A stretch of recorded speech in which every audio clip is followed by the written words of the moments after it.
When I was playing ESO, a spark ignited inside of me. The game had interesting quests and an interesting world that reminded me of playing other Elder Scrolls games. I remembered the beautiful art that came along with the masterfully created temples, mountains, and caves. I remembered the extremely interesting cast of characters that made me laugh and cry. But what I vividly remember are the imperfections that make the games feel perfect. Our games have had a few bugs. Now, a game I really want to dial in on is, of course, none other than... Show me what you've got. Foul. I don't know you, and I don't care to know you. Have you heard of the High Elves?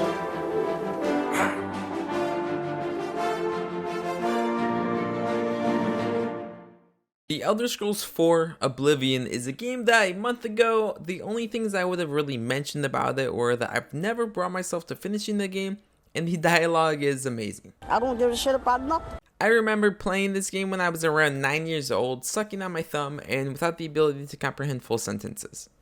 For example, I was clueless to the fact that sleeping was an integral part of character progression, and I tried every single fucking playthrough to become a vampire dinosaur without realizing I had to sleep to even become a fucking vampire. I remember going back to this game about a couple years ago, and honestly, the level scaling system really just made me a little bit discouraged to play this game. This time though, I was very determined to understand this game and what exactly makes it praised by so many even to this day. Die, damn you! Oblivion is a game that is loved for the amazing world filled with colorful characters and interesting locations of interest. The interesting lore that gives a mythological take on gods and their interactions with mortals. And what I think has time and time again brought this game back into the spotlight is... Have you heard of the High Elves? After I created my super unique human warrior, I was ready to voyage across the land of Cyrodiil, and little did I know exactly what I was in store for. I had absolutely no idea what I was doing when I went into this game this time. I picked a warrior which seems to have been equivalent to taking the apple from the snake in the Garden of Eden. I had no idea you can wait to pass by time in this game for some stupid reason. I didn't know when to level and why enemies felt so much stronger than me at every step of the way. Well met. I lost so much money because of how terrible I am at stealth.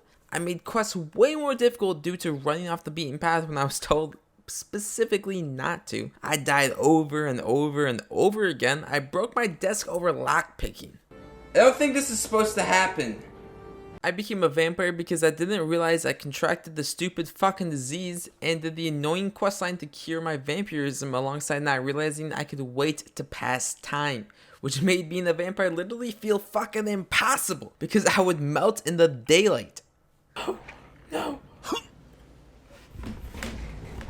I felt something while playing this game. I felt that feeling of a new world without any predetermined methods of going about the game.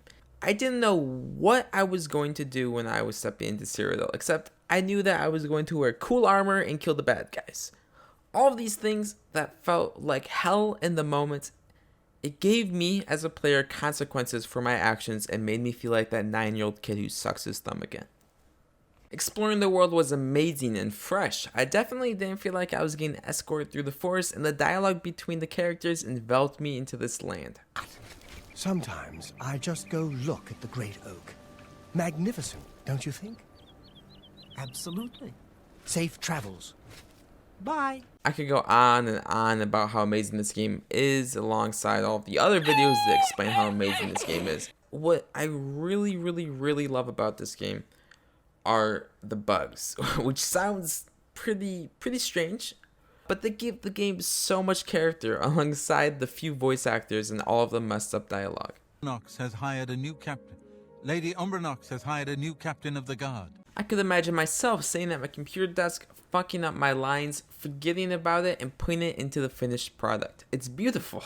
So many new games are bloated with stupid fucking systems that I really do not care about. If I buy a single player game, it isn't so I can come back to it every couple months for an update that then further burns me out of the title. I want to come back to play the game, to replay through the story and notice the fine print I didn't see before. I think the biggest takeaway after finally finishing this title is to realize something. This game is 15 years old, and I still enjoyed the colorful, unique, outlandish, fantastic game it is. 15 years later. Blizzard, you may want to take some notes.